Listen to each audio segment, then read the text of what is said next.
Okay, so here we are back in the letter. I'm going to try to make up for the briefer video yesterday since I'm a little bit better, and hopefully we can do so. So, we have the choice of how we're going to respond to what she said, if you don't remember. Brought 2 mugs, yada yada yada. And if you look at the branching tree, when I did this last time, I went for I don't have time for this.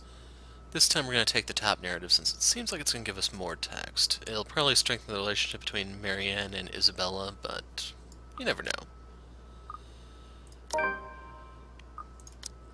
And a little bit. I give her time to speak up, but when she just stares, I clear my throat. Yes? You have something to say? As embarrassment creeps up on her face, I snatch one of the coffees from her and take a sip. Too hot. Just thinking and speaking off the record, it must be fun what you do. You go to people's houses and you make them, well, pretty. You're sharing your art with them. It's a little bit more complex than that. But if you put it that way, it is fun. I wouldn't have done it for 7 years if it wasn't a little bit fun, I guess. These big clients always have paintings in their homes. Do you have a supplier for art pieces? She really isn't too professional, is she? I can't help but wonder why she was assigned to an important sale like the Ermengarde mansion. I would say that she's too young, too nervous, and unsure of herself.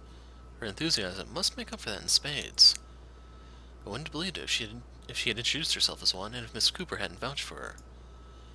Why, she looks like she should still be in college. Acts a bit like it, too. I thought she was a teen slumming down in the mansion when I first saw her there lying on the ground. Surprise, surprise. She turned out to be one of the real estate agents handling the property. I don't even know what to make of that whole meltdown that happened with that strange document. If I were the client, I would have been very upset. She'd be in hot water for it. The clients usually support artists of their own choice. If they don't, I'm always happy to refer those that I know. That's cool. They're very picky. I don't think a hobbyist will have an easy time getting their work sold. Hey, I'll have you know I was a student of the fine arts. And yet, here you are, selling property. Maybe you weren't a very fine student of the arts. Maybe I took that a bit too far. She bites her cheek, and it looks like she's barely holding herself back. It's not like I had a choice. She mutters it under her breath. I barely even hear it. But the hurt is there. And if I were a bitter person, I would have snapped at her. You didn't become some famous artist to be feted by the art world like you thought you would be. Big whoop. By the way, if you don't know what feted means, since that's a French word, basically means like celebrated. I didn't have a choice when I left Ireland. It was that or years of unemployment. The recession and the toll it took in the construction industry was out of anyone's control. I don't know what choice she wasn't able to make, whether it was about her being in art school or something else. But the world isn't a fair place. And the sooner she figures that out, the better. Still, with that forlorn look on her face, I can't help but sigh. The girl reminds me far too much of myself when I was younger. Well, if you're thinking of commissioning your paintings, I'll have to see your work first. Oh, it's not... I didn't mean it like that. I don't have any paintings. Really? You sounded a lot like you still did art or want to. Now I'm starting to worry that you might just like the smell of paint. I'm not a paint huffer, sheesh. I just mean I don't make much anymore. I don't really have the time for it. The tools and materials aren't exactly cheap either. Everything has a price. It sounds like you're making excuses for something you're presumably passionate about. If you really want to practice art, a little out of your wallet isn't much. It's not that simple. It's not? Life's simple. People just like to make it complex. Speaking off the record, I have some advice for you, kid. Grow up, kid unlocked? Either go for what you want, or stop thinking about it when you have something else. That is unless you enjoy making yourself miserable, then by all means. You know, if you wanted to look at the floor plans without me bothering you, you could have just said so. Would you have left me alone? We'll never know now, will we? Unless you look at the other video. A strained air settles in the room afterwards. It doesn't help that she doesn't immediately leave as she had said, lingering awkwardly by the door with that downcast expression. It's clear there's more she means to say, perhaps even to defend herself in her choices in life. Or is she expecting me to dish out more of that advice? It's an awkward affair, and I choose to hightail it out of the realty office as quick as I can.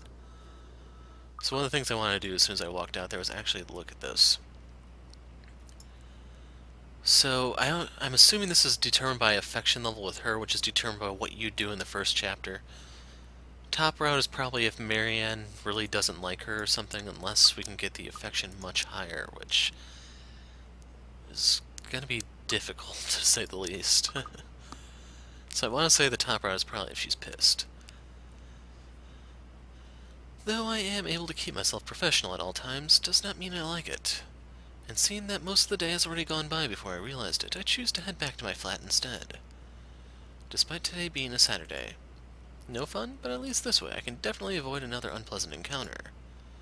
Considering how much I'll be seeing whiskey in the near foreseeable future, I have a feeling I'll need all the rest the weekend can give me. For the first time in a long while, excited as I am to work on the mansion, I cannot wait to be over and done with this project.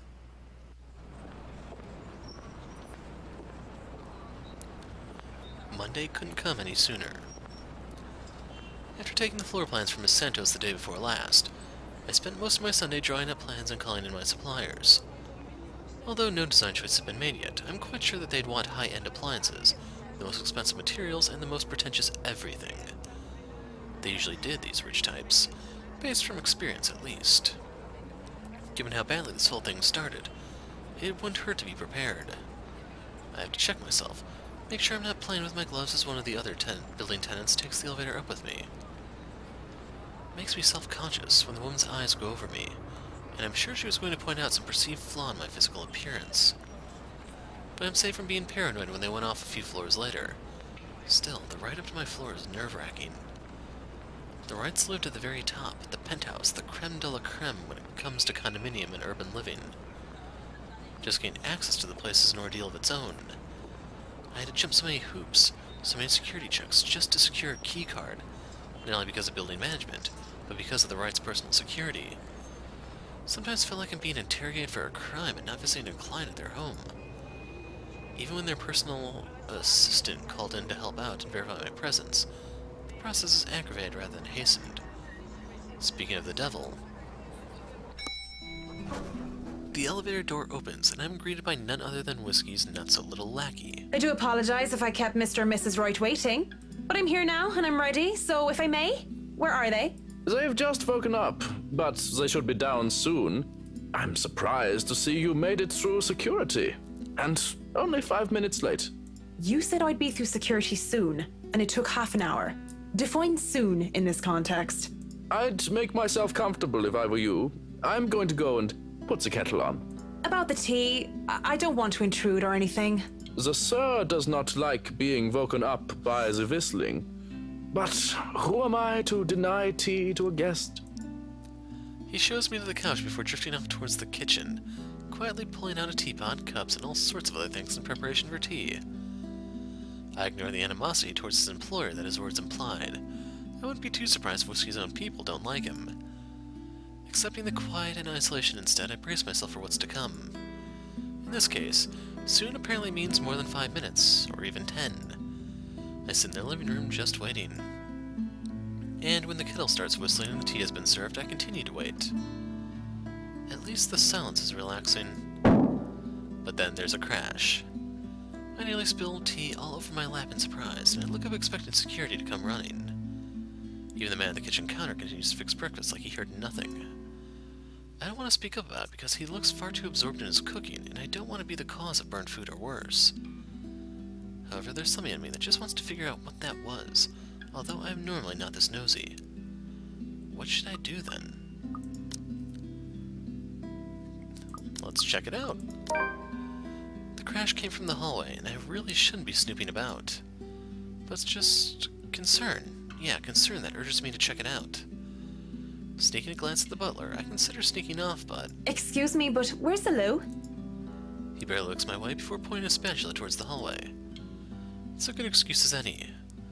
And if I'm caught lingering longer than I should, I can just excuse myself and say that I wasn't sure which door led to where. And that's the wrong lead.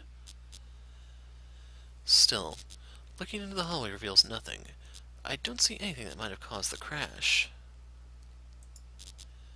The hallway, like the rest of the place, is in pristine condition. There are several doors for not only the toilet, but also presumably rooms for their butler and for other members of the staff. As I stand there, however, something feels definitely out of place. One of the doors, the nearest within my reach, stands ajar, and from inside a light flickers incessantly. It could simply be a light bulb that needs replacing. But the thought of it in a place so well taken care of seems odd. Off. I think that maybe this is where that crash came from. Inside I can spy a radio lying on the floor. That's probably it, right? Maybe one of the help in a hurry to get out of the room knocked it over in the process. Okay, the proofreading is already falling apart. If that's all it is, I should really leave it alone. As I turn to leave, the sound of static fills the air and a man's tinny voice interrupts the silence. At 7 in the morning, students found a fifth year dead. Why am I still standing here? Assumed to have fallen from her dormitory window. This seems familiar, doesn't it? Authorities are investigating the possibility of foul play. Like I've heard it before. Reporting from St. Samthins, Shane McLaughlin of Galway Bay, AM. I recoil, backing away from whatever that was. In the process, I trip backwards on my feet, and I wait for the pain of falling flat on my back. But instead, I feel a hand on my back and see the smug smile of, well, guess who? Oh, don't tell me you're reporting to work drunk, Mint. Of course, I know exactly who that voice belongs to. It just has to be him. Marianne McCullough, hammered on the job? That would be something. But Wouldn't dream of it, Whiskey. You're allowed to be if you wanted, though it's a bit early for it. So thanks for the save. really, it is much appreciated.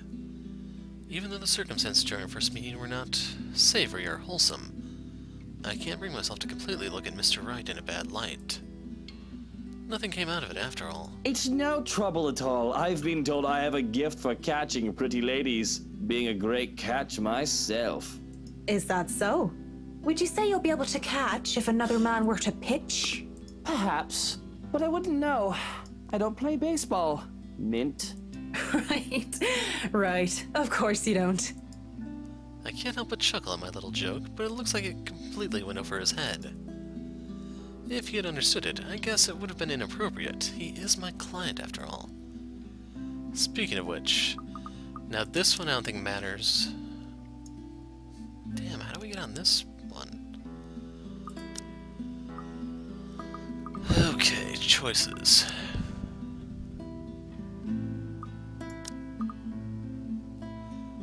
Yeah, I'm really not sure on how this is going to affect things, because I'm on really good terms with both of them. For Hannah, her highest is actually Marianne, so where's Mrs. Wright? It lowered his and left her... Okay, whatever. Whatever little camaraderie I had with Whiskey is forgotten, however. I straighten up and glance behind him, only to find that he's on his own. Mrs. Wright is still absent. I still remember my place and why I'm here. To continue in such a manner with her husband would feel like a breach of trust between my client and I. Since you are here, I don't suppose Mrs. Wright is on her way down?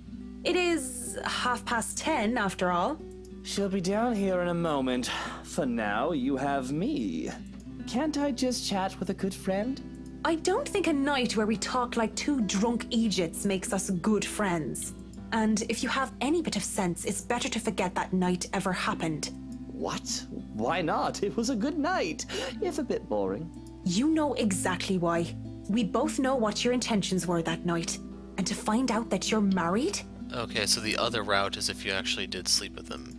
If there's even an ounce of decency in you, if you'd like the world to be a little less messed up, you'll remember your wife and what you almost did to your Mrs. Wright.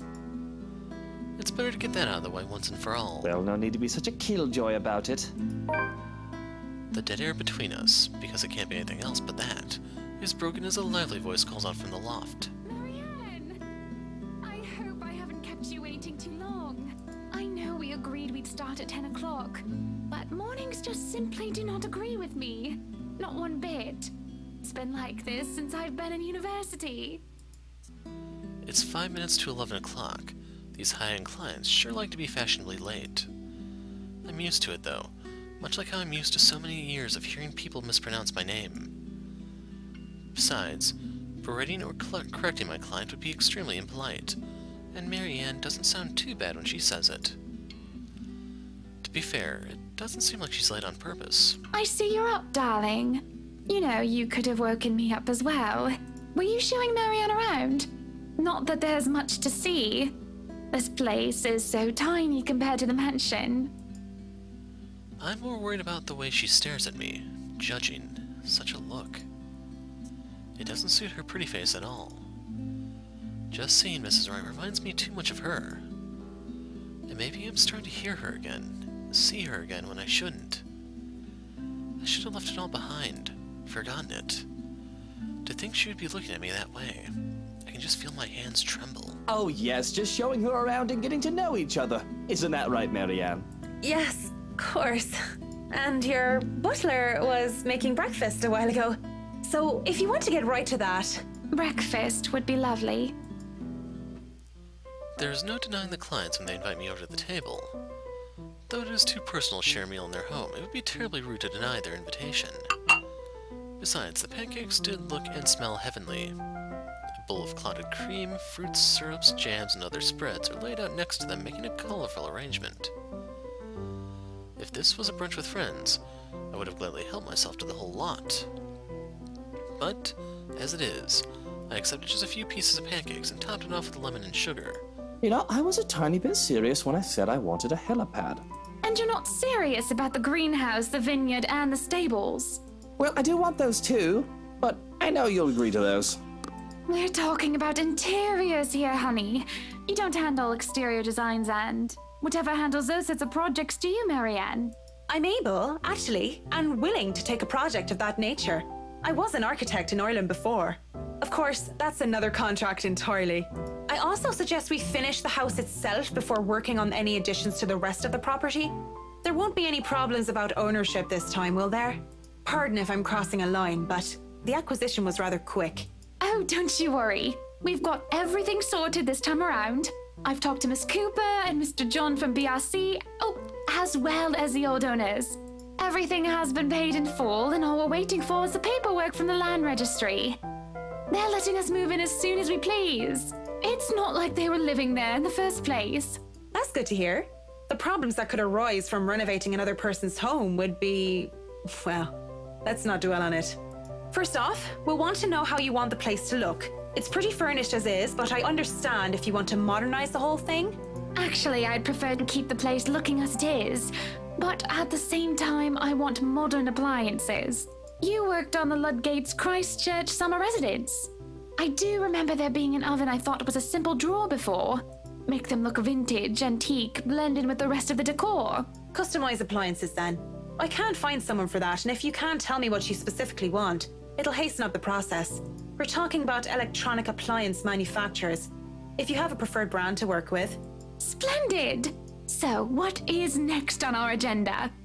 All the other interior designers we've hired in the past did not have us this involved. I stop. What sort of half-baked designer did that? If I knew who they were, I would have words. This isn't the time or place for it, however. Instead, I use this brief pause to pull out the floor plans I brought with me. We'll have to figure out what you want to do with the rooms. Here, we can have a quick run through. What is that little room next to the master's bedroom? Oh, as far as I could tell when I saw it, it's a second bedroom of sorts. Used, apparently, for the ladies in waiting who has served Lady Charlotte Ermengarde. Which is strange, as that isn't the norm for these sorts of houses. Well, we're not stuffing Johans in there. He won't fit. You don't suppose we could turn it into a walk-in closet and a dressing room? I love fashion, but do we really need to turn an entire room into a walk-in closet, dear? We'll have large closets and a wardrobe in the bedroom already. Says the one who takes 3/5 of our closet. Well, what do you suggest we do with it? I thought a utility room of some sort would be nice. A craft room where I can do fun things. Or maybe a children's room might be nice. You know, for when Kylie comes over. Or if Rochelle visits once she's had a baby. One, you are not inviting that witch. And two, there's a whole mansion for Kylie to play in. We don't need a children's room, and you don't even do arts and crafts. I'd like to turn the guest's room and the study into my personal office, by the way, if you don't mind. So out of curiosity, where are those?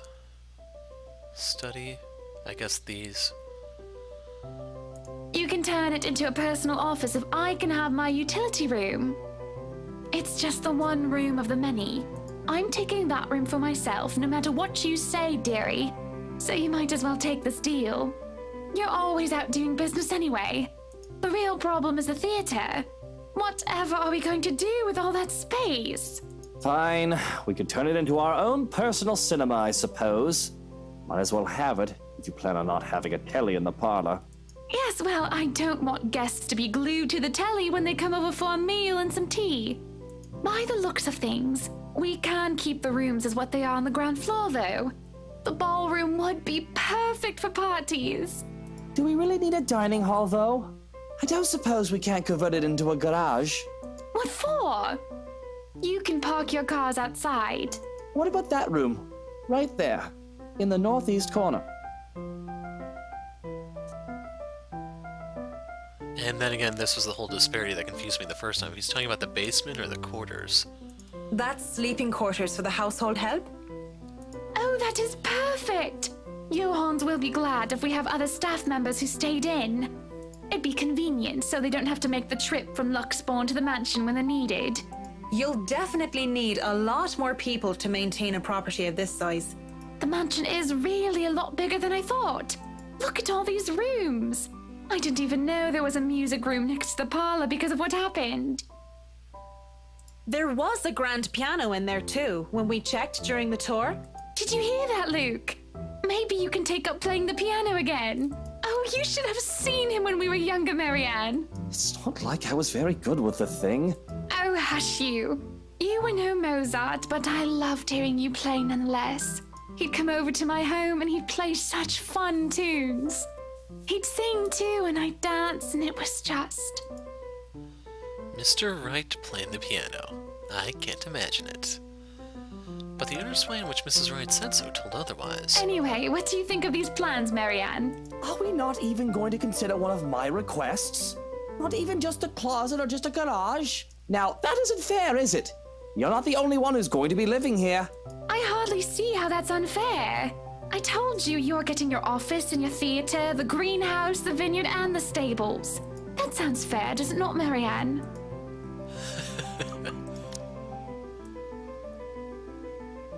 Wow, so we missed some choices here. Oh well. And damn, I want to be closer with Hannah, so I'm gonna have to choose... It sounds fair. So, +1, -1, it looks like. So when I do the true ending, I'll have to choose the other one. Mrs. Wright has her points, though. I really didn't want to butt into the spat of a husband and wife. But the way the two were looking at me to settle this, I might as well just keep to the facts instead of giving an opinion. Mr. Wright, your plan isn't quite feasible from an architectural perspective. I'm not even sure how much we can do without closer inspection. Well, the one about the garage, at least. A walk-in closet is easy enough, but the garage? See, a garage isn't architecturally feasible, and it isn't going to be financially sound as well. We're already going to spend a lot on your other requests. You have several acres of land to park on already. What? Did you calculate that on the fly? Financially sound my foot. You're probably just thinking up of imaginary numbers. Might I remind you that I was a financial manager? I also looked over and approved the expenses of our other houses. I know the rough cost of these things by now, love.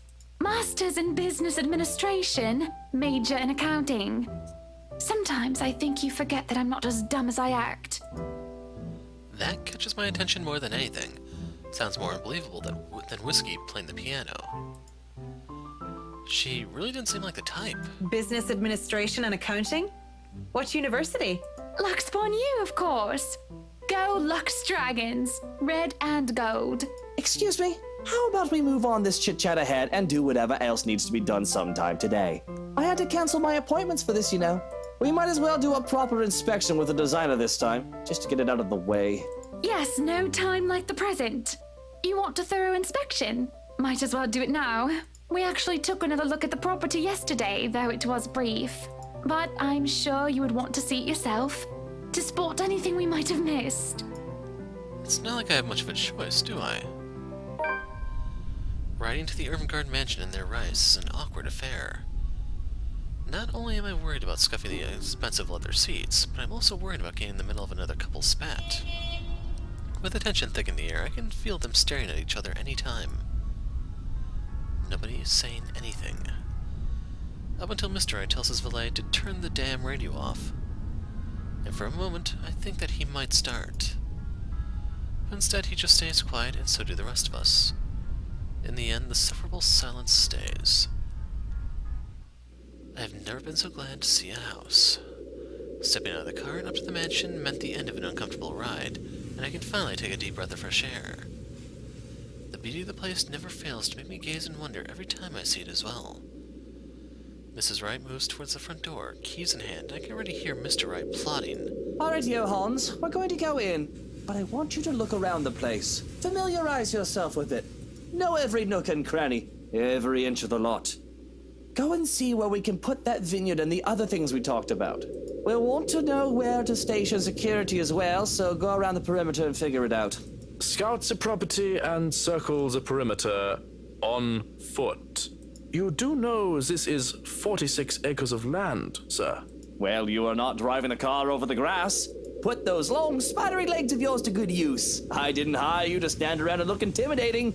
Go, mush. Someday, I'd like to ask how Johannes can even stand and tolerate the man. Why doesn't he just quit? Certainly the pay can't be that good. Even I'm a bit put off by our mutual employer, and the only thing that keeps me from bailing is the fact that we've already signed a contract.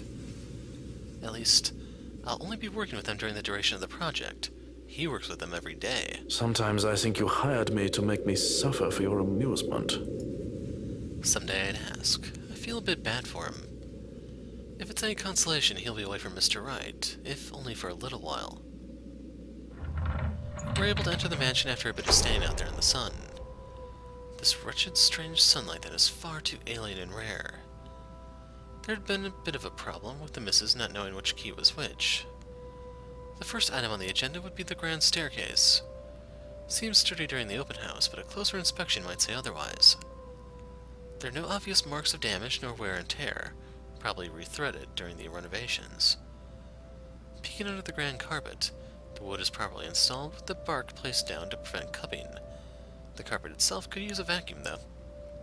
Structural conditions, from what I can see without actually dismantling the thing, look to be in good shape, and the handrails and support posts are firm. The work on it should be commended. I can't look much more into the rest of the foyer, however, because Mr. Wright starts to hurry us into checking the dining hall. So, what do you think? Certainly we can't turn this area into a garage. It's Jacobean architecture. I'd say these would be pilasters and not buttresses, but you never really know. They really liked mixing up these elements. You could say it was pretty avant-garde at the time. We might hit a support beam if we're not careful. And in layman's terms? From what I see here, we could risk great damage to the house if we try to turn the dining hall into a garage. The man didn't look too pleased at this.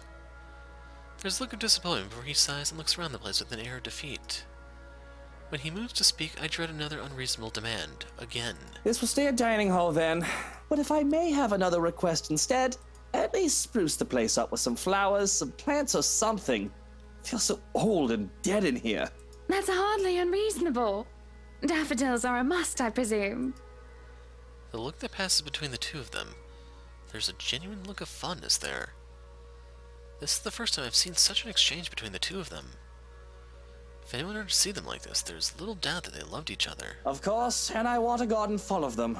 Now, if you excuse me, I'd like to look at the rest of the house. I'll just be around here downstairs, if anybody needs me. That leaves Mrs. Wright and I. He's quite fond of them, you know. I can imagine. He looked terribly upset when we told him he can't have his garage. I meant the daffodils. We always have a vase full of them in every house we own. Somewhere, I'd like to think. They may be about his mother. He never talks about her. I don't even know her name. He likes to flatter, claim that they remind him of me, but he's always loved the flowers, even before we married. Much like the piano, I didn't take him for a person who liked flowers. Daffodils least of all. What's next? I'm going to find out that Mr. Wright saves kittens from burning buildings. I'll go and snoop about upstairs. You go and do whatever it is that you have to do. When she goes without even asking if I need her here, I'm left standing to stare at the walls. Really, I don't need to do a thorough inspection of the building itself. It isn't really part of an interior designer's job. But the architect in me is committed to doing this task with every project. If I'm going to make a living space that has both form and function, I might as well make sure that the entirety of it is safe for my clients. Since I'm already here, I roam up around the dining hall to check things off my punch list, if you will. But when it's time to move on, I hesitate. Mr. Wright said he would be somewhere around here on the ground floor, and I really didn't want to be alone with whiskey. I have to look through the place eventually, sure, but on the other hand, I can do it later when he's gone. I can go upstairs first if I want to. So I believe for the true ending you need to go to the first floor, and I did both of these in the previous playthrough because this affects which ending you get, whether you go on the top route or the bottom route. So here's your fork. I need to move on. Okay, so this is if you go on the first floor, this is if you go on the ground floor. Just in case you're trying to find this yourself. So this is going to send us to Mrs. Wright. I've already seen enough of this floor during the open house. Of course, I know that is just a convenient excuse. I just don't want to be in the same room as Whiskey anytime soon. So I might as well just go upstairs first. The banisters on the grand staircase's landing are solid and at a proper height. Any lower and there would be trouble. There's a small catch on the carpet though, but as long as nobody tries to run down the stairs until it gets fixed, things should be alright. And the stained glass? Art. Restored, no doubt, in the image of the last Lady and Lord of Ermengarde. Or was supposed to be, until Lady Charlotte's fiancé was brutally murdered. By a witch. A witch of all things, from what I've read. You'd think the historians of this place would be a lot more scrutinizing filtering out stuff like this. I'm amazed they bothered with it instead of replacing it with some generic cookie-cutter design. This entire piece alone would have cost roughly 500, even £1,000,000. Lady Charlotte Ermengarde and her beloved. Looking at the mosaic, it's not too far a stretch of the imagination to believe the depicted images could be Mr. and Mrs. Wright. It can be easily assumed as such if one doesn't know the history of the mansion.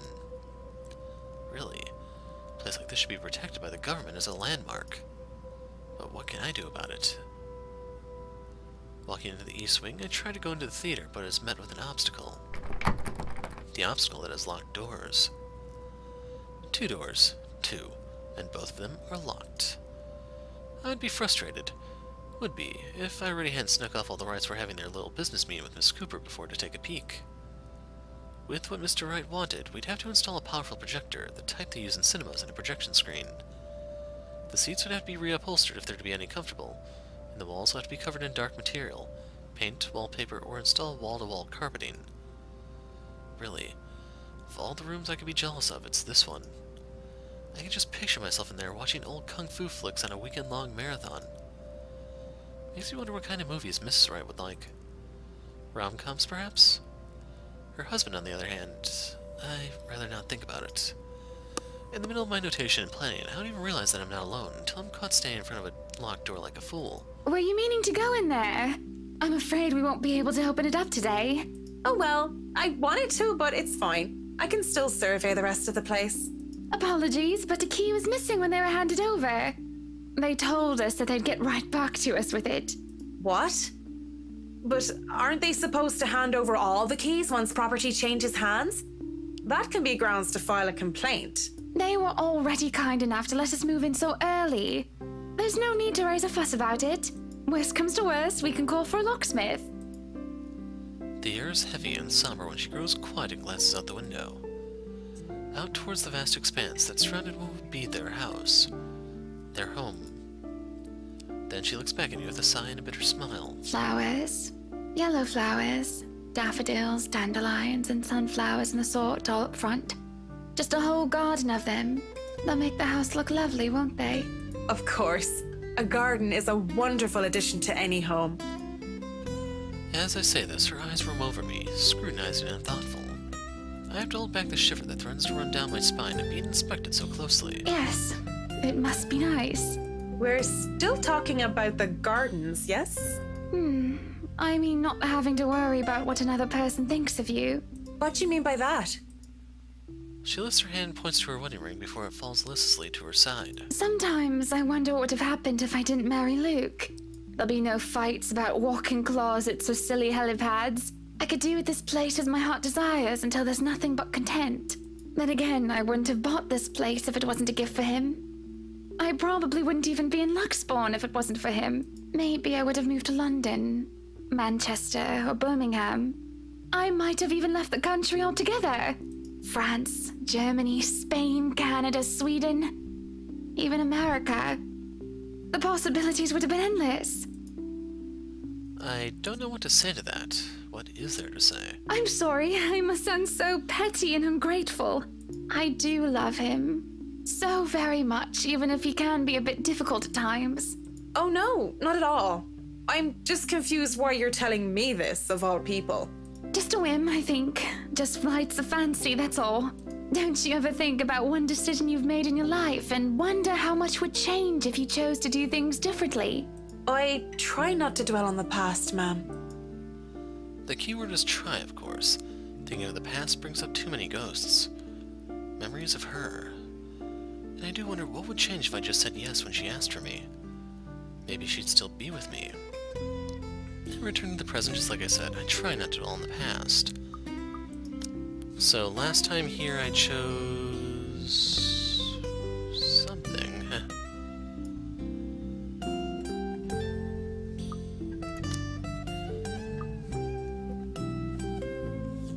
I don't know what. I'm gonna drop a save here.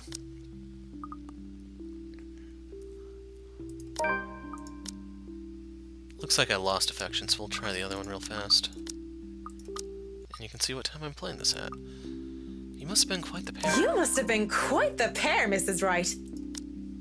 Wow, that cranked her up pretty high. Hannah Evans and Luke Wright taking Luxbourne by storm. At least, that's what I've heard.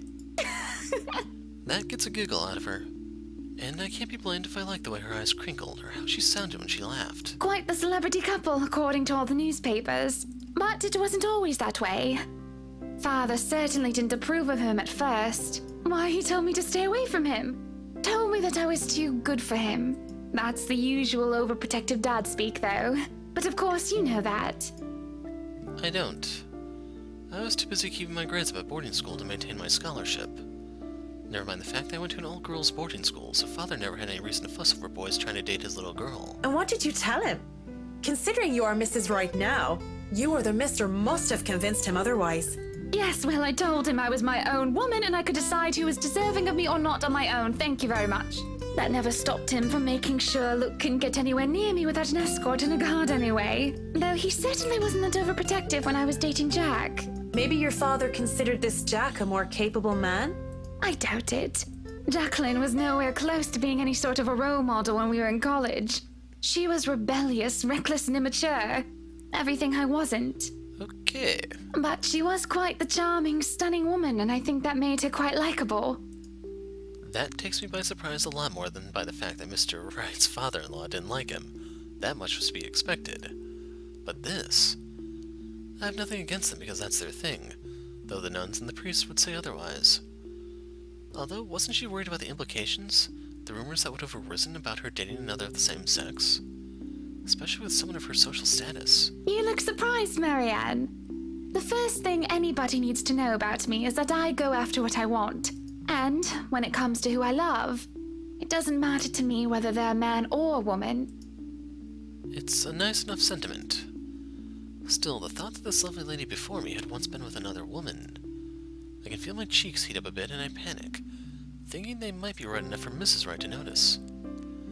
I can't tell, though a coy smile graces her lips. Legs, we called her, because of how often she was running about because of one thing or another. Climbing up walls and, what do they call it now? Parkour. And also because of her, well, legs. And you went after her? Not right away. When I first met her, I wanted nothing to do with her. She was so improper and uncouth. But I slowly realized that didn't mean she was a bad person. On the contrary, she did many a good thing and was always so nice to others. I found myself confused. I couldn't figure out if I wanted to be her or wanted to be with her. So I approached her, told her that I might have fancied her.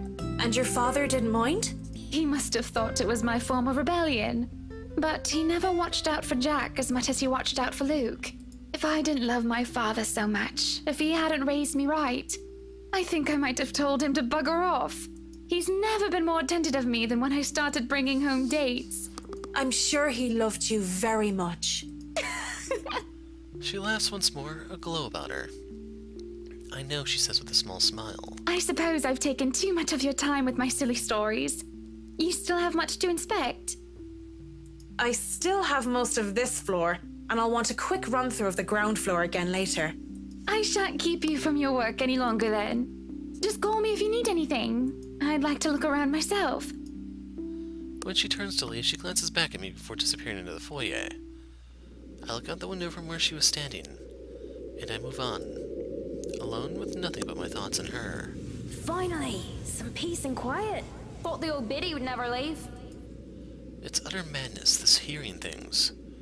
I reckon it's the stress, though I don't know what exactly I'm stressed about. If me and Mrs. Wright has really thrown me for a loop, I'd be worried. If I'm developing some sort of psychosis or disorder, well, I'd call a doctor. But hopefully it isn't that. Not right here and not right now.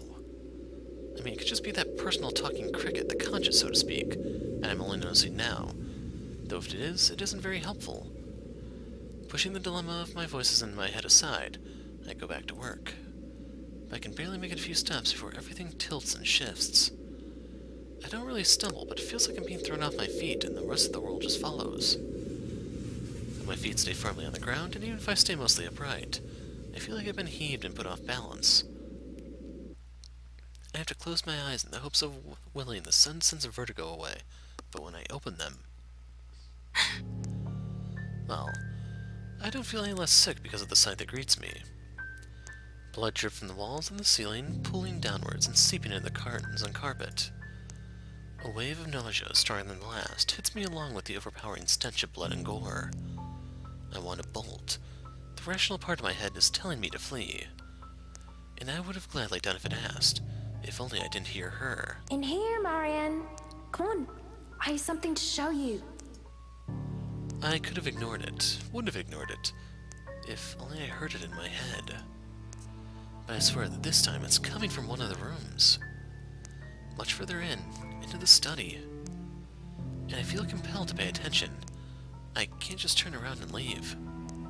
Not when it's her. I don't even think as I follow the sound of her voice.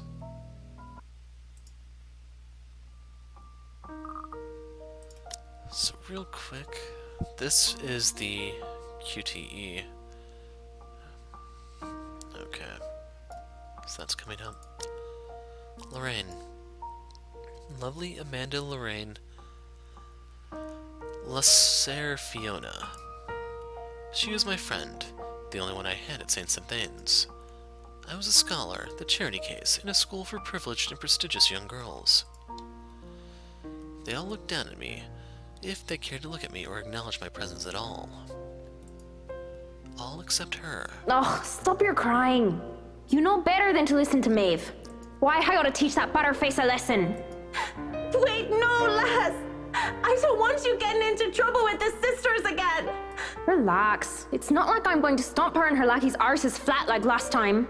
Come on, let's just go back to our dorm room. I don't want to be on my Tobler while you go get yourself punished. You'll be fine. Gip's there with you. Lorraine was there when I needed her, through my highs and lows. Having her as a friend made being in a strange school away from my father all the more tolerable. She saw this poor, helpless girl who was kept down and shunned by everyone else, And being the kind soul that she was, she rescued me. So brave. So beautiful. She was something else. I'll eat all the chocolates stashed away in your closet if you go. I can get more. Just don't go complaining to me if you get a tummy ache because of that. Well, you don't want to get detention on a weekend, do you? It's a Friday. We can go to town and have some karaoke. And we can have a go at druids and demons again. You're not going to miss that just because of Maeve, are you? Sometimes I question what I did to deserve a friend like her. In the darkest corners of my mind, where treacherous thoughts lurked, I thought that she only felt sorry for me. Maybe she was just being a good Samaritan, offering a helping hand. And perhaps I'd been too selfish to return the favor. You have a point. I'll just kick her arse on Monday then. That's not what I mean. I know what you mean, Em. Wait, where are you going? You just told me you wouldn't cause trouble. I still have something to do. Don't worry. It's not like I'm going to burn down her dorm room or something criminal like that. I'm just going to talk to her. Maybe I'll make it so that her room smells like a dog's air biscuit. That'll make it an excellent weekend. I'll see you in a bit, Marianne. Lots of tumblers. Because when she told me that she loved me, I couldn't admit that I felt the same way. Not to her, and not even to myself. It was wrong. I was taught that way. Husband and wife, one man and woman. Unclean, impure.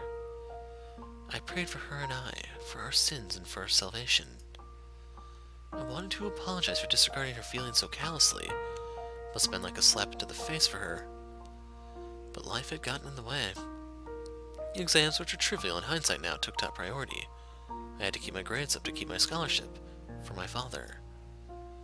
I told myself I would apologize to her when those were over, that I needed to focus first and not let anything distract me. It had been easy when she avoided me like the plague. She was upset, I got that. I thought I had the time to make things right, but... At 7 in the morning, students found a 5th year dead. Assumed to have fallen from her dormitory window. They told us that it was an accident. That was the official statement. But I knew better. She was dead because of me. Maeve had a hook and I kicked the bucket, didn't she? Ding dong, the witch is dead! She had, though she didn't say which, Lorraine. But at least Maeve had the courage to admit how she felt about me. I don't even know how long I've been stuck here in a trance. In the mirror, Lorraine smiles at me. She's as beautiful as I remember her. But then... I feel bile rise up in my throat as her clean image warps into how she looked when they had found her dead, lying on the cold, hard ground. Good Saint Difna, great wonder worker in every affliction of body and mind, help me. I'm seeing things, hearing things. Am I going completely insane? Looking everywhere but at her, I hope and pray that it's enough to will whatever this is to go away. It doesn't even immediately register in my head that I can just leave. You, on the other hand, can't even look me in the eye. This isn't real. You're not. You're dead! I'm dead. Because of you. And you won't even look at me. Look at me. My breathing quickens, and I can feel my heart being torn apart by her words. I'm so sorry, Lorraine. Look at me! I can't take it because she's right. It was my fault. The least I can do is look at what I've done. Lorraine, broken and bleeding, looks at me with such hate-filled eyes. An unnatural smile stretches across her face, and I can only see malice in it. Then she lunges as the mirror ripples around her form, the glass parting like the water's surface for her. She grips my shoulders, and I can feel her nails dig deep, sharp even through the fabric of my clothes. There you are. Apologies spill through my lips as tears cloud my vision. But I won't give in to this madness. With every bit of strength I have, I struggle to get away from her. Fear grips and threatens to choke me. I endure. I escape. And without turning back, I stumble back out. In my panic, I don't even care to look where I'm going. With one hand on the wall to steady me, I just hobble as fast as I can away from the study. Away from that mirror. Freedom is bittersweet. I'm free from the madness, it seems, as running out into the hallway reveals it to be in pristine condition. but it means I turn my back on Lorraine. Again. I have no plans of stopping. Not until I know I'm safe. And if that means walking back to Luxborn, as ridiculous as the idea is, then so be it. Someone suddenly grabs hold of me, however. Fingers digging deep in my shoulder, and my heart nearly stops. My body seizes, and I nearly scream. Marianne, you look awful. I mean, not awful, but did something happen? Are you all right? Mrs. Wright, Without thinking, I sought comfort, seeing that it wasn't her. It's a sudden impulsive thing to do, and had I been in a better condition, I wouldn't have even dared of doing such a thing. But I didn't know what else to do. Though I knew I shouldn't, her warmth, her scent, they grounded me. She is intoxicating. Marianne, what's going on? Oh, you're shaking like a leaf. Tremors run through my body as soon as my mind realized I'm no longer in danger. I wanted to cry, scream about what I have seen, but like a scared child, I couldn't control myself. My mind couldn't reconcile with what I had seen. I should just write it off as a figment of my imagination, yet I can still feel her nails cutting into my skin. Are you sick? Should I call for a doctor? I'm sorry, Mrs. Wright. Just feeling a little woozy and lightheaded is all. Let's get you somewhere to sit down then. Come on, don't worry, I have you. A lie. But a whole lot less complicated than telling her I was attacked by a dead girl. When the feeling of fear eases off, I feel nothing but shame for my actions. I quickly back away as I clear my throat and nod my thanks. I think I've had enough looking around. If it's all right with you and Mr. Wright, I'll meet you outside. If you're sure, I'll have the car started. Do you need assistance heading downstairs? I'm all right, ma'am. Just go on ahead and I'll be right there. Seems to placate her worries, though only for a brief second. Before she heads down, I don't miss the concerned glance she shoots my way, hidden quickly under another smile. I won't begrudge her for it. That worry. The look on my face must have been a strange enough sight on its own. Even I am still reeling from it, from whatever that was. Her voice still whispers in my ears. After all these years, she's still... No, Marianne. Shaking my head of the thoughts, I drag in a breath, then follow shortly after Mrs. Wright. Whatever has happened in the past, it's long gone. Only memories now. And those are things I can no longer bring back. It's already dark as we make our way out the mansion. With no lights, we are only illuminated by the headlamps of the Wright's car and the stars up above us. The sight of them helps me compose myself much more than several minutes being alone did. The car's engine is running, yet the two still stand out on the lawn. Mrs. Wright is busy, eyeing up to the stars. And Mr. Wright, arms crossed, has his eyes down on the ground. It is the crunch of the grass under my heels that brings their attention to me. About time. What took you so long? A minute longer and I'd think the house swallowed you all up. Oh, hush, dear. I'm sure she has her reasons. Marianne doesn't seem the sort to idle. Sorry, I was just checking on something important. See, business is business and they take time, love. You should know that better than anyone. So, Marianne, what do you think? Are you the woman for the job? I know we already signed papers hiring you, but I want to be 100% sure that you are committed. I glanced back towards the mansion, knowing what I had seen there. Or rather, who I thought I saw there, because there's just no way. Not to mention how I acted towards Mrs. Wright, for goodness sake. I should feel the slightest bit hesitant. I was lucky. I've seen enough films to know what happens when a promiscuous woman enters a haunted house. This is my chance to turn it down. Make excuses, say that I'm not up to the task, that I need to take care of my old sick father. Just pay the fine, which is probably outrageous for a contract like this, and let it go. I should turn it down. But for some obstinate reason, I can't. In the same manner I haven't let go of her, with regret that has shadowed me since that day. Much as I hate to admit it, even to myself, seeing her again, the mischievous glint in her eyes, the loose tendrils of her hair coiled around her forehead. It's something I've terribly missed, and now that it's here, almost within arm's reach, My father would tell me, sometimes you just simply have to go through with it, consequences be damned. And well, I really don't have any logical reason to say no. At least, not something a client like the Wrights would want to hear from a professional designer. It's certainly an interesting project. You can be sure I'm seeing it through the end. Such dedication! Oh, I do love the determination. You were always determined like that, weren't you? Hearing her voice once again sends a chill running down my back. I can't wait for this day to be over.